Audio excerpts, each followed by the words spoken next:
Assalamualaikum warahmatullahi wabarakatuh. Silakan konsultasikan terlebih dahulu penyakit yang Anda alami. Silakan tanya-tanya langsung ke WhatsApp saya pribadi. Waalaikumsalam warahmatullahi wabarakatuh. Selamat menyaksikan kisah misteri, kisah seorang gadis kesurupan dan bangsa jin tersebut tak bisa keluar dari badan gadis tersebut. Simak kisah misteri. Assalamualaikum warahmatullahi wabarakatuh. Alhamdulillahirrahmanirrahim. Berjumpa kembali bersama kami Sanggar Silaturahmi Kelana. Para sahabat, untuk cerita mistis atau cerita misteri sebelumnya sudah saya upload, dan sekarang yang akan saya ceritakan kisah misteri tentang seorang gadis kesurupan. Itu dari jam 5 sampai jam 8 malam. Jadi memang kisah ini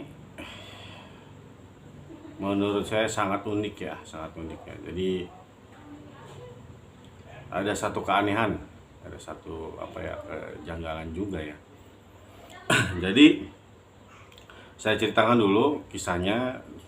Waktu itu saya lagi libur, saya juga dipanggil ya, itu nggak jauh dari rumah saya. Tapi sebelumnya seorang gadis ini sudah ada yang lagi menangani pengobatan medis ya, jadi kesurupan. Nah, sebelum saya datang masih ditangani oleh berada di setempat tersebut, tangani kesurupannya. Itu sekitar dari jam 5 sampai jam sekitar saya itu waktu itu dipanggil jam 8 malam. Itu sudah oleh rekan-rekan juga sudah dibacakan Yasin, sudah dibacakan ayat kursi, tapi makhluk tersebut belum juga keluar. Dan pada saat ini kisah ini memang sangat aneh juga. Jadi aneh dan unik menurut saya gitu. Jadi bangsa jin yang disuruh oleh seseorang tetapi salah masuk. Jadi salah masuk ke seseorang yang nggak dituju gitu. Apakah juga bisa kemungkinan sama atas namanya, cuman binnya beda? Atau bisa juga ya, bangsa jinnya bingung gitu, atau mungkin juga lupa nama yang disuruh diperintahkan oleh tuannya. Jadi pada saat itu setelah jam 8 belum juga selesai, akhirnya saya dipanggil datang ke tempat tersebut. Kurang lebih dari jarak dari rumah itu sekitar setengah kilo lah ya, belum sampai 1 kilo ya. Saya naik kendaraan motor ke sana, saya duduk, saya amati terlebih dahulu, karena memang kalau misalkan dalam penanganan itu sulit, yang kesurupan itu saya amati dulu ya. Saya dilihat pada sisi kebatinan apa yang terjadi pada seorang gadis ini. Pas saya lihat, ini seorang gadis ini tuh sedang dipegang oleh bangsa jin ya. Bangsa jin dengan tangannya itu, jadi tangan ini kepegang dua ini, dia sedang dipegang oleh bangsa jin itu. Dan dia juga sempat bingung nih gadis ini ya, dalam sukmanya yang dipegang itu, ini sebenarnya salah siapa gitu ya kan. Saya nggak merasa salah, kenapa kamu nangkap saya gitu. Jadi dalam sisi alam lainnya gitu. Nah, terus lanjut pada saat saya lagi datang ke sana, itu sedang ada yang mengobati. Itu memang yang mengobati juga sampai kasihan juga ya, sampai keringatan ya. Dia mengobati kesurupannya dengan menggunakan tenaga dalam ya. Kalau seharusnya sih kita menggunakan metode juga dengan doa ya, mengandalkan juga tenaga dalam ya. Jadi kalau tenaga dalam, kalau memang posisinya makhluk tersebut itu kita tarik kuat, ya kita mengandalkan doa, yaitu ruqyah. Kita bacakan ayat ruqyah agar makhluk tersebut melemah. Nah selesai saya datang ke situ, assalamualaikum, orang yang lagi ngobatin. Saya bilang, Pak silahkan, Bapak sedang mengobati. Akhirnya Bapak itu bicara, Dek, silakan Adek, saya udah lelah dari jam 5 nih sampai jam 8 ini, makanya nggak mau keluar, udah saya berbagai cara ya. Saya bilang, ya udah Pak, sama-sama aja, kita bareng-bareng aja, saya bantu ya. Akhirnya di situ saya bacakan ayat-ayat ruqyah ya, istighfar, syahadat, sholawat saya bacakan. Dan saya lihat daripada sisi kebatinan, saya kalau memang sulit tuh saya memang diam dulu sejenak ya, agar saya juga berkomunikasi dengan sukma gadis tersebut dan sukma gadis ini. Dan saya lihat dalam perawangan ini sedang dipegang oleh kedua bangsa jin ini ya. Dan saya diam sejenak, saya berbicara dengan bahasa batin, assalamualaikum ya gaib, assalamualaikum ya gaib. Apa yang terjadi pada gadis ini sehingga kau wahai bangsa jin tidak mau keluar, sehingga menyebabkan gadis ini selalu mengamuk. Nah, dan bangsa jin ini ya memang ada, saya juga sempat bingung gitu ya pada saat bangsa jin tersebut terdengar di seperti kayak kita indigo ya, di stak sebelah kanan komunikasi secara batin itu dia bicara bahwa saya itu salah menggenggam orang, salah masuk gitu, salah masuk ya. Jadi saya disuruh memang, tapi saya salah masuk, bukan orang ini yang saya tuju. Cuman dia bilang saya nggak bisa keluar. Saya tanya nggak bisa keluarnya kenapa? Gitu. Dia bilang seperti kayak bangsa itu seperti ada yang menjaga gitu. Seperti yang menjaga, dia mau keluar dari badan si makhluk, badan si gadis ini ya. Badan si gadis ini nih nggak bisa keluar gitu. Jadi dia bilang saya dari tadi diobatin, ditarik, tapi memang nggak bisa keluar. Jadi ada yang menahan gitu, ada yang menahan. Saya bilang, menahannya apa? Nah, seperti pagar gaib, namun dia nggak bisa keluar gitu. Akhirnya saya coba, karena dia itu pada memang yang agak sulit ya, itu diamnya di sini, di lak-lakan tuh ya, apa ya namanya, di lidah ya. Pokoknya di lidah ini ada seperti apa, gantungan tuh, itu diam di situ memang agak sulit kita untuk nariknya gitu. Terus saya bilang, kamu nggak bisa keluar karena hal itu, dan kamu diam di tenggorokan nggak bisa keluar.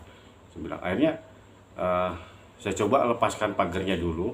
Ternyata si gadis itu dari tadi kemasukan dari jam 5 itu dia memegang sabuk wapak yang ada di pinggangnya. Jadi seperti kayak ankin ya, ankin atau sabuk yang bertulisan Arab lah ya.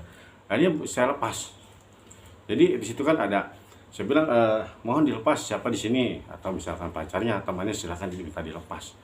Akhirnya saya coba periksa, dilepas, ternyata itu ada Arab, ada sabuk Arab. Dan saya juga bingung, ini sabuk Arab ini buat apa gitu ya. Kalau memang untuk jaga ya, seenggaknya kan nggak mungkin masuk gitu bangsa jin ke orang tersebut gitu. Mungkin kalau udah dibacakan doa-doa mungkin nggak bakal masuk. Jadi entah itu sabuk apa gitu, entah sebenarnya buat apa, saya juga aneh itu. Dan bahkan yang paling anehnya lagi, ini sabuk ini bisa mengunci bangsa jin tersebut untuk keluar. Jadi setelah itu saya mencobakan dengan ayat-ayat ruqyah, dan itu waktu itu giginya itu ngunci ya, giginya ngunci, jadi susah untuk ditarik. Akhirnya saya panggil pacarnya atau rekannya untuk membuka gigi yang ngancing ini. Akhirnya dibuka.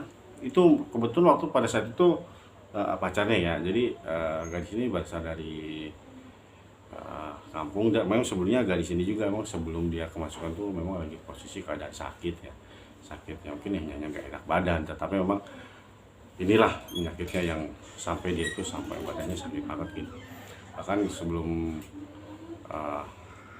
ada yang mengobatinya sampai ada yang dari jempol apa itu dia tekanannya seperti dia nekan ya, mungkin bekas-bekasnya adalah mana kemasukan ya, dia tekan di sini ya, tekan di sini, kalau misalnya ditekankan di satu titik itu terlalu keras jadi airnya berbekas ya. Kadang kan di jempol itu terlalu tekan bekasnya itu kayak memar.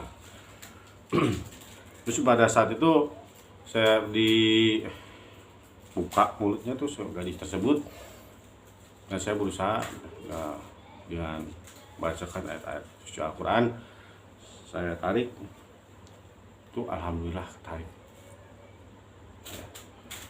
Jadi memang kalau memang dia ada di posisi yang misalkan dia adalah wanita terlarang, maka kita bacakan ayat dia agar dia tuh naik dia di daerah tersebut, kita tarik gitu ya. Nah, berselang dari jam 8 saya itu selesai itu 1 jam meruqyah sampai jam 9. Alhamdulillah wa syukurillah atas izin Allah gadis tersebut sadar. Dan pada saat itu seorang itu menceritakan bahwa dia itu pada saat dia kan yang nggak enak badan, dia pada saat mau keluar dari kamar tadi sih niat mengambil air minum, dia keluar ternyata dia bertubrukan gitu, tabrakan dengan makhluk gaib tersebut. Dan seorang gadis itu menanyakan, memang saya juga bingung Pak, kenapa? Saya juga bingung Pak, bangsa jin ini salah tangkap, salah masuk, salah menyakiti gitu. Nah, pas saya tanya waktu itu, bangsa tersebut diungkapkan nggak bahwa saya itu bukan nama? Dia bilang namanya sama. Nah, pas saya di belakang kan bin, ya, nama orang bin Anu ya, ternyata binnya salah. Jadi ada anehnya juga gitu, kok bisa makhluk gaib itu disuruh oleh tuannya dan bangsa jin itu lupa. Ya bisa juga mungkin karena kebanyakan job atau gimana ya, wallahu a'lam. Saya juga akhirnya alhamdulillah gadis tersebut itu sembuh, dan saya bilang istirahat terlebih dahulu. Emang dia juga mau ada pikiran di kampung ya, jadi ibunya memang lagi sakit jadi kepikiran. Akhirnya ada bosnya, saya bilang bos, tolong anak ini diizinkan dulu untuk istirahat ya agar aman. Ya udah Pak, itu gimana baiknya Bapak, saya udah pusing dari jam 5 sampai jam 8, bahkan dari jam 5 saya udah panggil 2 orang dan Bapak ini yang ketiga. Cuman Bapak yang ketiga ini alhamdulillah selesai. Sampai jam 9 ini saya udah pusing bagaimana caranya. Saya ibaratnya sampai saya lagi bekerja pun berhenti terlebih dahulu karena memang saking teriaknya kencang sekali ya, masukannya gitu. Bilang ya Pak, ya alhamdulillah atas ya, sama-sama kita berdoa selesai. Dan itu saya bilang, Pak Bos, ini yang saya anehkan ini salah kirim. Jadi salah kirimnya itu menurut saya gitu ya, itu nama sama tapi binnya berbeda. Nah, kemungkinan makhluk jin ini lupa namanya, dan pas masuk ke badan tersebut dengan cara kesurupan mengamuk, bangsa jin ini mau keluar gak bisa keluar karena terkunci anking tersebut, sabuk wapak tersebut. Dan wallahu alam kegunaan itu sabuk wapak itu buat apa, saya juga nggak langsung melihat ya, karena saya bilang saya buka di slide itu kan dia ada slidingnya ya, slidingnya ada Arabnya, udah saya tutup lagi, saya nggak baca lagi kan, itu udah punya orang ya, bukan hak saya. Terus saya kasih aja, saya bilang ya sangat aneh juga ya, bisa terkunci oleh barang-barang tersebut ya. Mungkin ada pagarnya salah menahan, atau pagarnya mau biar masuk biar menahan ya, Allah alam bisawab. Jadi alhamdulillah penanganan seorang gadis yang kesurupan akibat juga yang pertama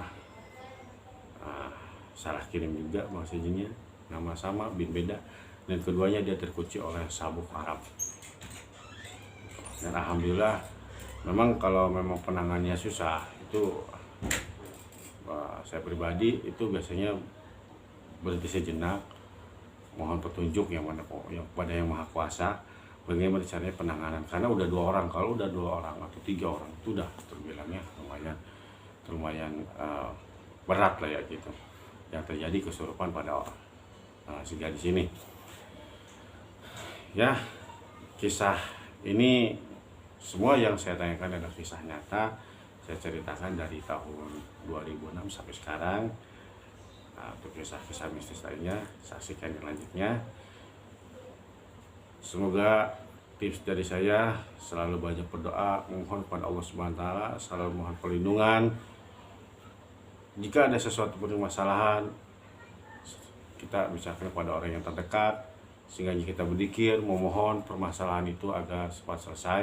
Mohon kepada Allah Subhanahu wa taala, berdoa, ya Allah, semoga apa yang saya hadapi, masalah saya ini segera cepat selesai, dan kita minta pendapat ya. Jadi jangan apa ya, kita bengong ya kan, akhirnya mungkin bisa juga kesambar atau kesurupan, apalagi misalkan di daerah-daerah tempat tertentu dan daerah tersebut angker. Itu aja. Semoga para sahabat selalu dalam lindungan Allah Subhanahu wa taala, dijauhkan dari hal mara bahaya, didekatkan rezekinya. Wassalamualaikum warahmatullahi wabarakatuh.